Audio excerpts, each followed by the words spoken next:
Welcome to this exclusive Portfolio Construction Forum presentation. Economic growth is the answer, not the problem.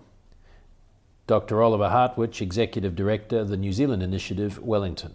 This presentation was recorded in Auckland on 19th of May as part of Portfolio Construction Forum Symposium 2015. In the past, I've spoken to you about the global economy, I've talked about Europe, I've talked about capitalism. Today I'm talking about a book. And this is the book, The Case for Economic Growth. I'm glad you're all still here, of course, because after the previous session, I thought you might have all gone to the beach. But you obviously want to hear about economic growth. And this is the book that we just published about a couple of months ago at the New Zealand Initiative. The book is actually kind of reminiscent of Monty Python in a way. At least that's what it says on the back cover. And no, it's not Don't Mention the War. And that was Fawlty Towers anyway. But has anyone seen here Monty Python's Life of Brian? Perfect. In which case, you would all know this question, or it would sound very familiar at least. Apart from longer life expectancy, better health, improved education, a cleaner environment, better opportunities for our children, and a happier country, what has economic growth ever done for New Zealanders? That was the question we asked. Now, you might say that writing a case for economic growth is a little bit like tilting at windmills, because who would be against it? We launched it at a dinner for the New Zealand Initiative with Bill English. And Bill English spoke about it, and he said pretty much as much. He said, well, I don't really know why I'm speaking about a book making the case for economic growth, because aren't we all for it? I mean, we may disagree, and Labour might have different ideas on how to promote it and how to push it, the National, and the Greens are certainly on a completely different planet. But in principle, at least, wouldn't we all want to see growth happening in the economy? Well, as Bill English spoke, we put it out on Facebook. We've got a large Facebook followership, of course, for the New Zealand Initiative. And we just thought, well, let's just celebrate. We've got a new book out, and it makes the case for economic growth. We were flooded with abuse. You wouldn't believe it, but people said, well, typical right-wing think tank stuff. They would be for growth, wouldn't they? And we really thought, well, should it really matter whether you're left-wing, right-wing, center, socialist, capitalist? Isn't economic growth a good thing? And we were really puzzled and surprised by the reactions we got on the publication. But then again, maybe we weren't that puzzled at all after all, because that's kind of what we expected. And this was really the motivation why we even wrote this in the first place. Well, actually, I asked two of my colleagues, Eric Crampton and Janisa Jerem, to write this book for us, because my impression was that there was something not quite right.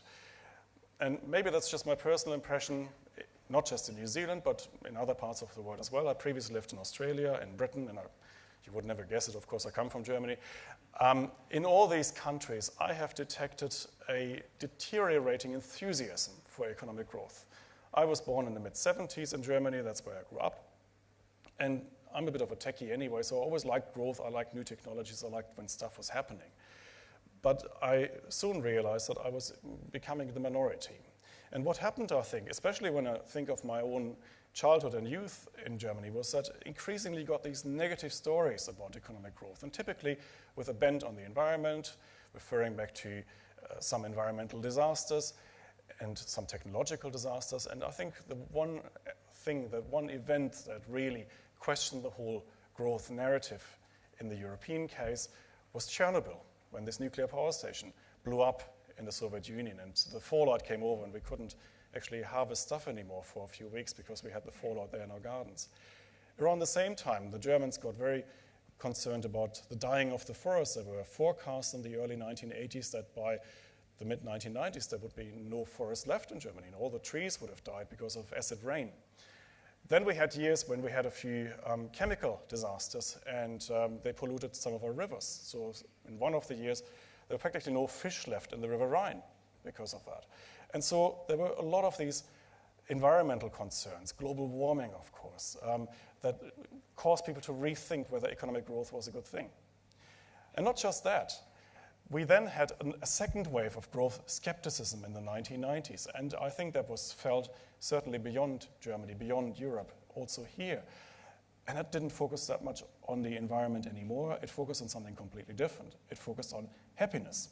So people were arguing that, yes, you may all care for GDP growth, but really, why? Does it really make you any happier if an economy grows? And shouldn't we just look at some other examples, maybe Bhutan, some esoteric countries where they've apparently found a formula to make everybody happy even though they will stay poor?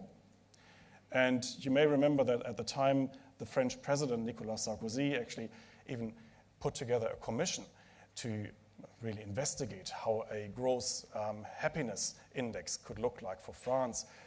I always thought that Nicolas Sarkozy was just doing it because he didn't have any growth figures to report. But anyway, for France, that might have been an alternative that was quite attractive. So that was the second wave of growth criticism. And then we recently had a third wave.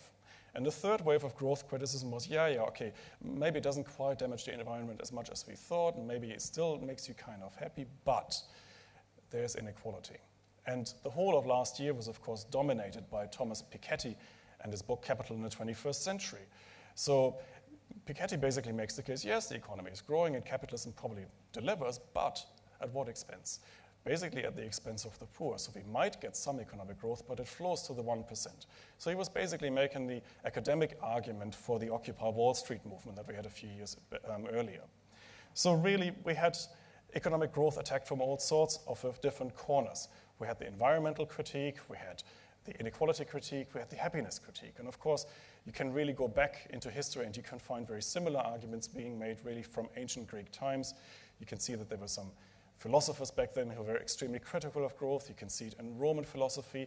You can see it in the 1960s with Erich Schumacher's book, Small is Beautiful. You can see the Club of Rome and their growth skepticism where they said, well, growth in a finite planet cannot be infinite. But all of this really took up speed in the 1980s and 90s and in this century now, where we're getting more and more growth skepticism. So I thought, is it true? And the beautiful thing about running a think tank is you can actually ask your colleagues to look into these issues, and that was the result. So what my colleagues, Eric and Janesa, did was they went through a whole range of statistics and just looked at the empirical facts. Does growth really damage the environment? Does it make us less equal? Does it make us less happy, more unhappy? And actually, if you're going through all the different statistics, what you find is actually the answer is typically no, it doesn't. Growth is good. That's another movie quote in a way. So let's just go through these topics one by one. When we first talk about growth, we should probably be clear what we mean. GDP. Now, GDP, of course, admittedly, is not an ideal measure of economic progress because some of the stuff that we care about gets never reflected in GDP figures. So GDP really only measures what is sold in the economy and what government produces. Now we know that that's not a quite adequate measure sometimes because not everything that government produces actually adds value. But that's the only chance we have to include government activity in economic growth figures. And just to give you a very practical example, some stuff only gets measured when it's paid for, whereas if you do it yourself, it doesn't get measured. If I make my breakfast at home and I make my own sandwich, that doesn't enter GDP figures. If I go to a cafe and get the same sandwich over there, I pay for it and it gets measured as GDP. And so a lot of the stuff that we care about in the economy, for example, when we deal with families, when mothers raise their children, for example, and stay at home for a few years, that is valuable, of course, but it doesn't get measured. So there are some problems with GDP, and I'm the first one to admit that. Having said that, it is still a useful shortcut to understanding what's going on in the economy. And you can realize how useful a shortcut it is when you actually put GDP and combine it with different other social outcomes. And you can look at it on a website called Gapminder, where you just put GDP figures next to other socially desirable outcomes, education results, life expectancy, immunization rates, whatever you want. You kind of compare how GDP correlates with these other outcomes, and what you typically see is that an economy that produces higher GDP rates, higher GDP growth rates, typically does better on all these other measures as well. And that's a great thing. So in a way, yes, we can admit GDP is perhaps not quite perfect, but it is a shortcut to understanding what's happening in markets. It is a shortcut to understanding what's happening in society. And typically, from all the empirical evidence that we see, it is pretty clear. Rising GDP is a good thing because with rising GDP come all sorts of other things. We get better education results, we live longer lives, we live more fulfilled lives. we just get better at a whole raft of social things that we care about. Now, to the three main criticisms about the environment, about inequality, about happiness. If we talk about the environment first, I'll give you one very practical example. When the United States and Mexico negotiated about a free trade agreement between the two countries, there were opponents of the free trade agreement in the United States arguing that this would be a complete disaster for Mexico because Mexico, in the end, would just pollute the environment. All sorts of polluting activities of US companies would be outsourced to Mexican companies. And in the end, yes, they might get some economic growth in Mexico, but at the end of it, Mexico would be a polluted country. Some of that actually happened, but maybe just for a couple of years. Because what typically happens when it comes to economic growth and the environment is what economists call a Kuznets curve. What it means is that things first get a little bit worse before they get a lot better. And how this works is, in the case of Mexico, that you outsourced a lot of production. And yes, you created some negative environmental consequences. But then the locals actually demanded, with rising incomes, that the government takes better care of the environment. And they just demanded better regulations. They demanded stricter environmental controls. And this is what's then pushing governments to legislate for that. And so the stronger an economy grows in the long run, the cleaner the environment gets. And we can see this now when we're looking at China. China, of course, has a massive problem, especially with air pollution. But as China gets richer, as its people get more affluent, they will be demanding for a cleaner environment. And therefore, we can expect exactly the same development to happen in China as well. Economic growth is good for the environment. You compare my home country.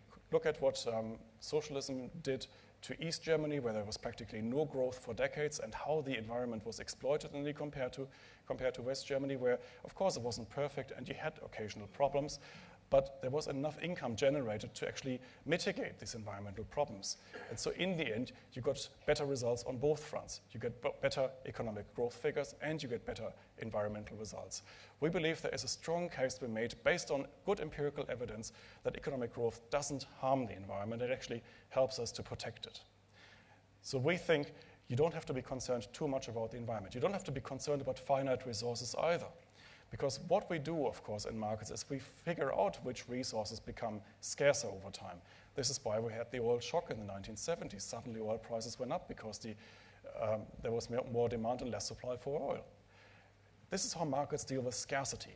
So in our worldview, we really never run out of any resources completely, because before we even run out, we would actually price these resources out of use. This is what economic growth also does.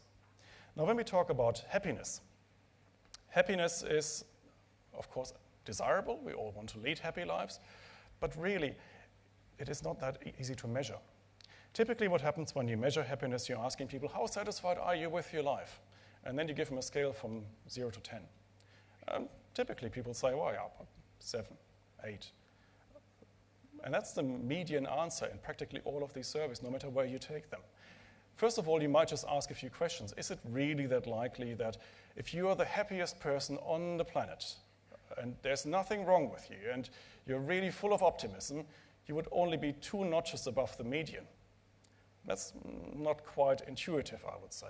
And the other thing is actually you're taking a very static look at things.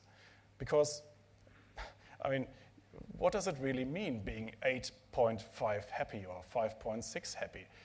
And how does it compare to how you were maybe a year ago, maybe 10 years ago? 10 years ago, you would have probably also reported that you were maybe 7.5 happy. Today, you're also 7.5 happy, but you've got an iPhone 6. Would you like to change? So in a way, we're comparing things that you can't easily measure. And what we see in all of these happiness surveys is that sometimes it doesn't really matter too much about how the absolute level of happiness looks for you, but more the direction of travel. What I always find fascinating traveling to developing countries is that you meet people who are remarkably optimistic, who are really full of enthusiasm, who want to develop. And if that happens in economies that are on per capita terms relatively poor but developing, you can see where this optimism is coming from. And then you travel to Western European countries, stagnating economies that are probably way richer on a per capita basis and have accumulated more wealth over time, but they've been stagnating for many years now. And you can see that actually that is determining how these people feel about themselves. So really, it is not enough just to measure happiness in absolute terms and just take it as a static thing. You have to look at the direction of travel, and this is the argument that we make here. We find that economies that grow actually have a population that is way more content with life. Economies that stagnate actually also risk political instability, because once an economy stops growing, of course, what you do have to do is, as a politician, you have to kind of divide the pie, and you have to slice the pie and actually redistribute what you've got, but you can't actually share the proceeds of growth, which is much nicer. And so you're creating winners and losers in a stagnating society, and that creates a lot of discontent. So from a happiness perspective, we do not believe that there is anything to say against economic growth, which leaves us really with one last thing, and that's the inequality stuff. Now, Thomas Piketty, of course, had a lot to say about inequality. A lot of the data that he cites is American, and we think, well, first of all, there is a massive difference between New Zealand and America. You can't easily compare these two countries because, for example, and for a start, we do not have these big wage differentials between CEOs and average employees that we find in a lot of American companies, but we don't find them here, not to the same degree. So in a way, this whole inequality argument that we often hear doesn't quite apply to New Zealand as much as it does apply to the United States. And then we went through the data again, and we had to look what economic growth actually did in the New Zealand case. And you might be very surprised to hear that from 1953 to 2011, for which we had data, the top 10 and top 1% of society became about 50% richer on average, which is nice. And then you realize that the bottom 90% actually doubled their income in real terms. So actually it is the bottom 90% that are doing a lot better rather than the top 1 or top 10%. So in a way, that seems to suggest to us that we do not have the same kind of inequality problems in New Zealand, and economic growth has actually benefited everybody. You can look at it in completely different ways as well.